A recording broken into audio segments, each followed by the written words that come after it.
শুরু হচ্ছে রেডিও চ্যানেলের বাংলা সংবাদ। এখন শোনা যাক সর্বশেষ বিশ্ব সংবাদ। ইরানের বিরুদ্ধে আন্তর্জাতিক আণবিক শক্তি সংস্থা বা আইএইএতে যে প্রস্তাব পাশ করা হয়েছে তার বিরুদ্ধে শক্ত জবাবের পদক্ষেপ নিয়েছে তেহরান। প্রধানমন্ত্রী নেতানিয়াহু ও তার সাবেক যুদ্ধমন্ত্রীর বিরুদ্ধে আইসিসির গ্রেফতারি পরোয়ানা প্রতিরোধ ফ্রন্টের জন্য বিজয়, বললেন ইরানি কমান্ডার সালামি। বাংলাদেশে সরাসরি প্রেসিডেন্ট নির্বাচন ও না ভোট ফিরিয়ে আনার সুপারিশ করা হয়েছে বলে জানালেন সংস্কার কমিশনের প্রধান বদিউল আলম মজুমদার। এবং পশ্চিমবঙ্গের ৬ আসনের উপনির্বাচনের সবকটিতেই তৃণমূল জয়ী, মহারাষ্ট্রে সরকার গঠনের পথে বিজেপি।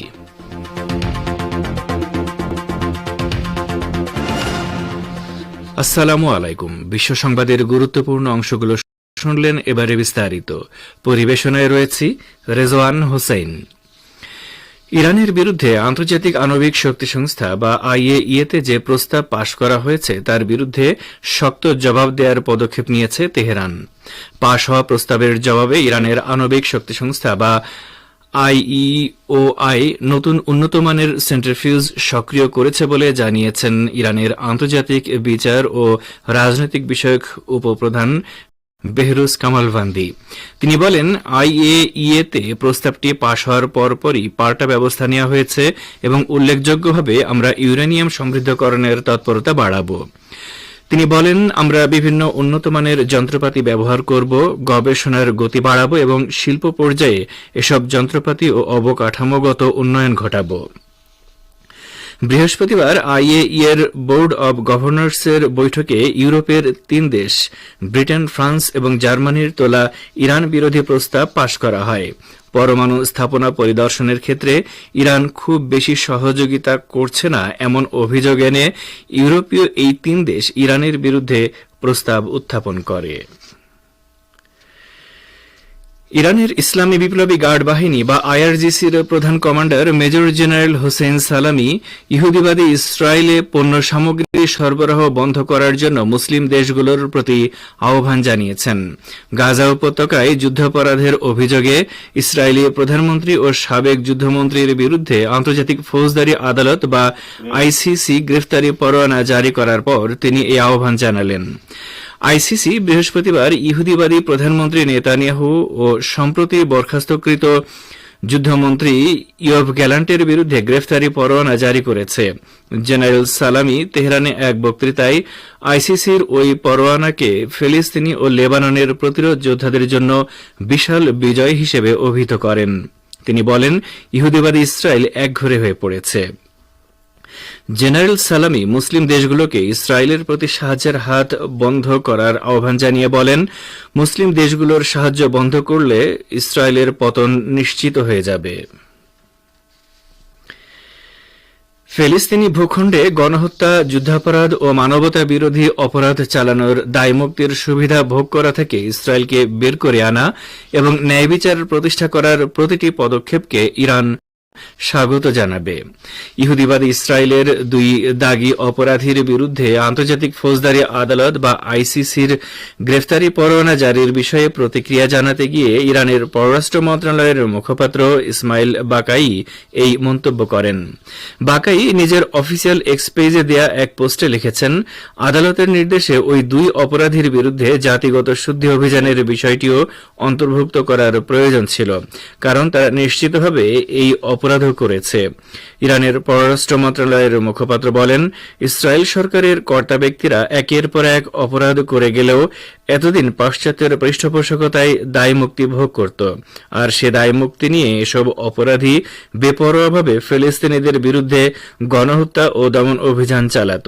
কিন্তু আইসিসির রায়ে সেই অবস্থার অবসান শুরু হয়েছে। ইহুদিবাদী ইসরায়েলের দক্ষিণাঞ্চলে নেগেভ মরুভূমির একটি বিমান ঘাঁটিতে হাইপারসনিক ক্ষেপণাস্ত্র দিয়ে হামলা চালিয়েছে ইয়েমেন। দখলদার ইসরায়েলি সেনাদের বর্বরতার শিকার ফিলিস্তিনি ও লেবাননের জনগণের প্রতি সংহতি জানিয়ে ইয়েমেন এই হামলা চালাল। ইয়েমেনি সশস্ত্র বাহিনীর মুখপাত্র ব্রিগেডিয়ার জেনারেল ইয়াহিয়া সারি শুক্রবার ঘোষণা করেন, তারা প্যালেস্টাইন 2 হাইপারসনিক ব্যালিস্টিক ক্ষেপণাস্ত্র ব্যবহার করে নেগেভ মরুভূমির নেভাটিম বিমান ঘাঁটিতে হামলা করেছে। তিনি বলেন, সামরিক অভিযান সফলভাবে তার লক্ষ্য অর্জন করেছে। বিবৃতিতে জোর দিয়ে বলা হয়েছে, নিপীড়িত ফিলিস্তিন এবং লেবাননের জনগণের প্রতি সমর্থন জানিয়ে এই হামলা চালানো হয়েছে। ইয়েমেনি সশস্ত্র বাহিনী গাজা ও লেবাননে ইসরায়েলি আগ্রাসনের অবসান না হওয়া পর্যন্ত তাদের প্রতিশোধমূলক অভিযান চালিয়ে যাওয়ার প্রতিশ্রুতি ব্যক্ত করে আসছে। ফিরে আসি বিশ্ব সংবাদে। বাংলাদেশে সরাসরি রাষ্ট্রপতির নির্বাচন, বিনা প্রতিদ্বন্দ্বিতায় কোনো প্রার্থী নির্বাচিত না হওয়া, না ভোট ফিরিয়ে আনা সহ বেশ কিছু সুপারিশ করা হয়েছে বলে জানিয়েছেন নির্বাচন সংস্কার কমিশনের প্রধান বদিউল আলম মজুমদার। আজ সকালে নির্বাচন ভবনে নির্বাচন ব্যবস্থা সংস্কার কমিশনের সাথে ইলেকট্রনিক মিডিয়ার জ্যেষ্ঠ সাংবাদিক ও সম্পাদকদের সাথে বৈঠক শেষে একথা জানান তিনি। বদিউল আলম মজুমদার বলেন, রাষ্ট্রপতি নির্বাচন সরাসরি হওয়ার কথা আলোচনা হয়েছে। সব নির্বাচন প্রত্যক্ষ হওয়ার কথা বলেছেন কেউ কেউ। স্থানীয় সরকার নির্বাচন নির্দলীয় হওয়ার কথা হয়েছে, সংসদীয় পদ্ধতিতে যেন না হয়। তিনি আরও বলেন, রাজনৈতিক ঐকমত্যের ভিত্তিতে নির্বাচন কমিশন নিয়োগ এবং প্রযুক্তি ব্যবহারের কথা এসেছে। সংস্কার কমিশনও এ নিয়ে ভাবছে, বিশেষ করে প্রবাসীদের ভোটের ব্যাপারে। কত শতাংশ ভোট পেলে নির্বাচিত হবেন, না ভোট ফিরিয়ে আনা এবং বিনা প্রতিদ্বন্দ্বিতায় যেন কেউ নির্বাচিত না হন, সে বিষয়েও আলোচনা হয়েছে। আপনারা বিশ্ব সংবাদ শুনছেন রেডিও তেহরান থেকে, আর প্রচারিত হচ্ছে শর্টওয়েভ 25 মিটার ব্যান্ডে। ভারতের পশ্চিমবঙ্গের 6টি বিধানসভা আসনের উপনির্বাচনে 6টিতেই জয়লাভ করেছে তৃণমূল কংগ্রেস। উত্তরবঙ্গ ও দক্ষিণবঙ্গের যে 6টি আসনে মমতা বন্দ্যোপাধ্যায়ের দলকে জয় ঘোষণা করা হয়েছে সেগুলো হল সিতাই, মাদারিহাট, নৈহাটি, হাড়োয়া, মেদিনীপুর ও তালড্যাংরা।